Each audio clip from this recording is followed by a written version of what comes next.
Hey, what's up, Dani here, and welcome to my channel and another video. Today I'm back with another TM books.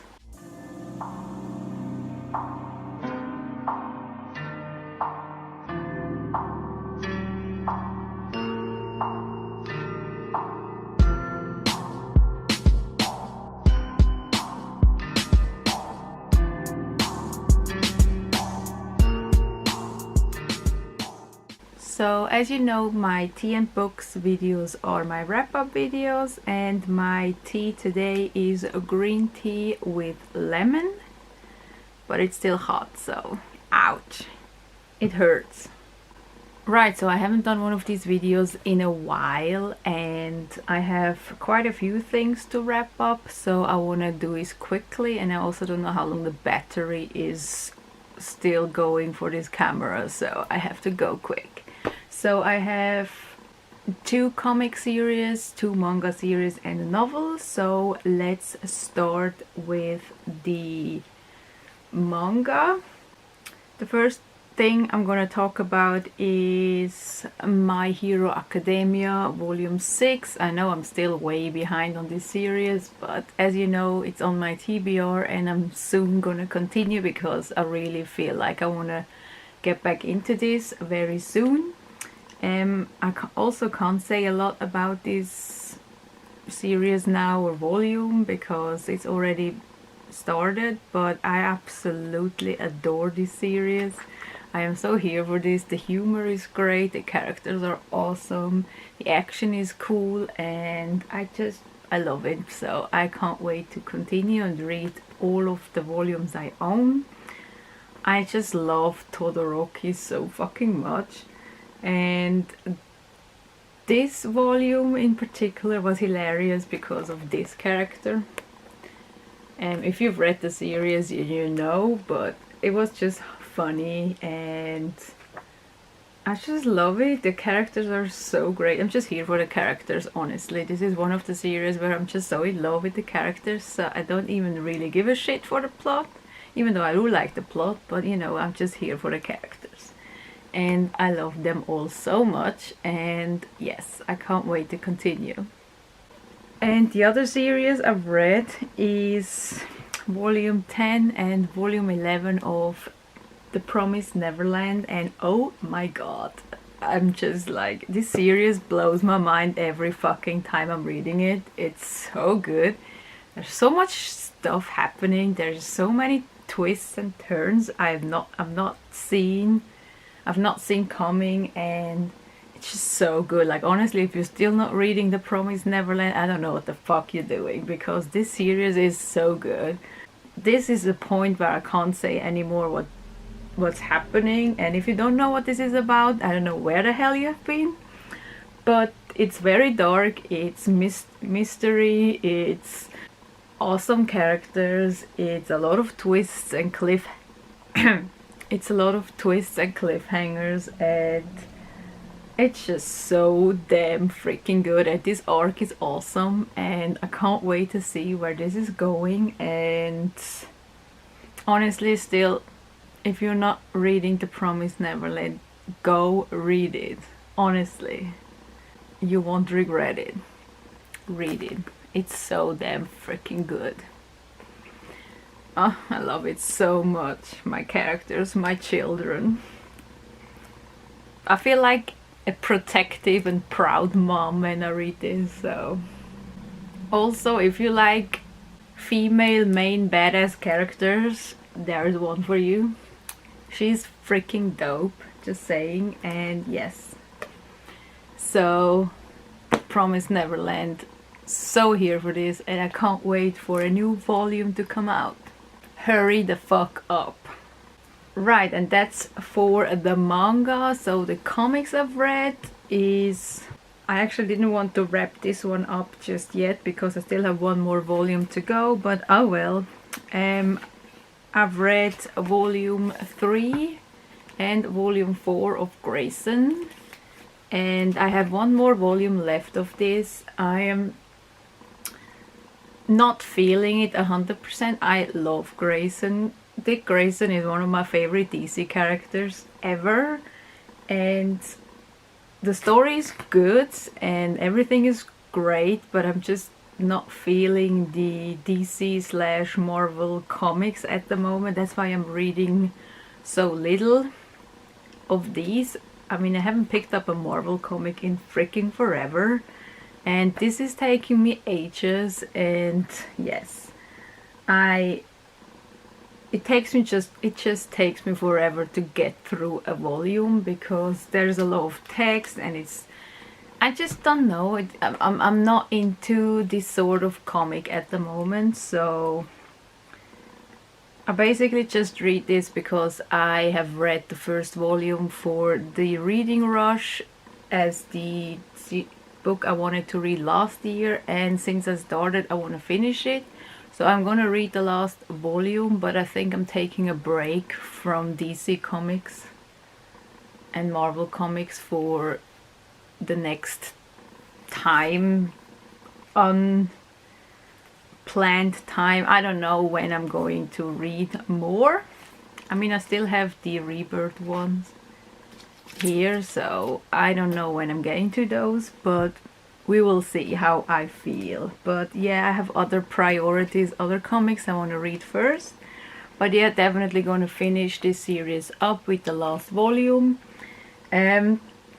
This is basically Dick Grayson, aka Nightwing, and this plays in between Nightwing New 52 and Nightwing Rebirth. That's why I'm reading this first, because I can't even read more of this. And he's not Nightwing in this one. He is a spy and he goes undercover for Batman, and a lot of shit goes down. There's a lot of appearances from other DC characters in here. You got all the Robins, you got Batman, you got, I think, Batgirl, and I don't even know. There's so many characters appearing in all these volumes. So yes, I love my boy, but I'm just not feeling the comics at the moment, so still hella excited for season 2 of Titans though. Still gonna watch that eventually when it comes out for me as well. But yes, this is a Grayson volumes 3 and 4. Then the last comic I'm gonna show in this video, which is also the one I read most recent, and that is Sandman volume 1 by Neil Gaiman. I'm doing a body read with JT on this one, and it takes us both longer to read than we intended. And this particular one I only gave 3.5 stars on Goodreads. Well, 3, because the Goodreads doesn't have the half-star option, sadly. But I gave it 3.5 because I put it up half a star for the supernatural aspect, because I love the supernatural part of this series. I love that there is appearances from like characters like Lucifer or Cain and Abel and all that stuff, and it's got biblical people, it's got supernatural people, mythological people, and it's just awesome, and I love it for this. But the reason I gave this a 3-star is that it's just an introduction comic. As it felt, it introduces Sandman as a character, which is great, but not a lot happened, and it took me a while to read, and it didn't really take me in just yet, but I can see that this is going somewhere good, and I'm excited to read volume 2 next. It's on my pile to read next, actually. And I hope it picks up in volume 2 and the story starts and we get more awesome scenes and awesome shit. So yes, I am definitely here for this, and I am curious to see what the next volume brings. And I can't really tell you what this is about because it just introduces the character, but it does say on the back that this volume is beginning an epic saga unique in graphic literature and introducing readers to a dark and enchanting world of dreams and nightmares, the home of Morpheus, the king of dreams, and his kin, the Endless. So yes, it's about dreams. That's what I can say. So Sandman, that's why he's named Sandman. He brings dreams and he can make them terrible and horrible, or he can make them nice. So it's bad, like nightmares, terrible, horrible nightmares. So yes, that's Sandman, but I can't say anymore because this is just introducing him as a character. So, but yes, can't wait for volume 2. Then the last book I'm going to talk about is a novel, the one I've read when I went to Paris, and that is Red, White and Royal Blue, and I love this so much. This is one of my favorite books I've read this year. This is one of my favorite books I've read in general. It's my favorite book I've read out of all of these, tied with Promised Neverland, but it's two different things, so. But yeah, I'm absolutely in love with this, and I never thought I would be, but I actually started reading this because of the hype. It sounded interesting at first, but I was like, yeah, politics, not really my cup of tea, speaking of.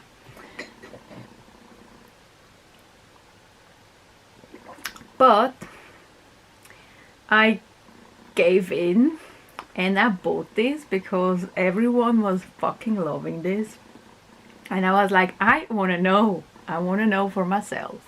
So I ordered this. I made it my travel book because contemporary is really easy to read when you travel.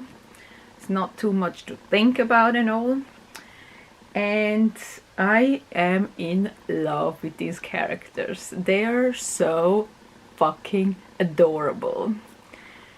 If you love male books, you should definitely read this because it's so fluffy, cute and adorable, and it also has some subjects that aren't that great coming with all of this, and there is some drama, obviously, I mean, but it's so freaking cute. And I love these characters so much. I can't say it enough because these characters are everything. This is definitely, they're one of my favorite couples in books now. And it's just so cute. The basic premise, I don't want to say too much because I actually like going into books not knowing too much about the books because it's more exciting. But all I knew when I got into this book is that it's a male, obviously. One of them boys is American and one of them is British. I mean, say the word British and I'm here for it. It's one of them, the American boy, is the son of the President of the United States. The President of the United States is a woman. I mean, it has everything that has been said so far is pro for me. There is nothing negative yet. The other boy is the Prince of Wales, aka his grandmother is the Queen of England. We're still on the pro side of this, and they kind of hate each other, is what I heard before I even read that book.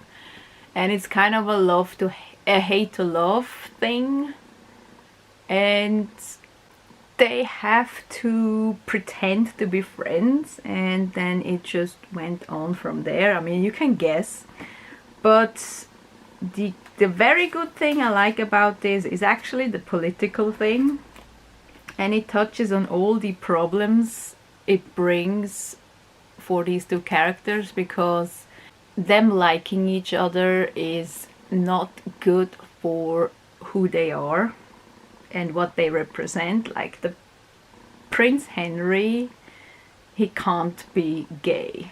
Like, it's not royal standards to have a gay person because they need people to bring new people into this world to become the next prince to get the throne. So being gay doesn't bring an actual legit royal child, which is a problem. So there's that. So he's closeted gay. On the other hand, you have him, Alex. He's also half Mexican, which adds to the problem. The president is a woman, his mother is white, and her ex-husband is Mexican, so he's half Mexican.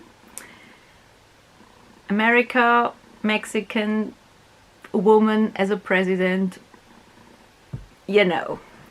So he's kind of hiding because it's a re-election and he doesn't want to bring like negative news into the family, so his mom doesn't get re-elected, so he's like he doesn't know what to do really with the whole thing.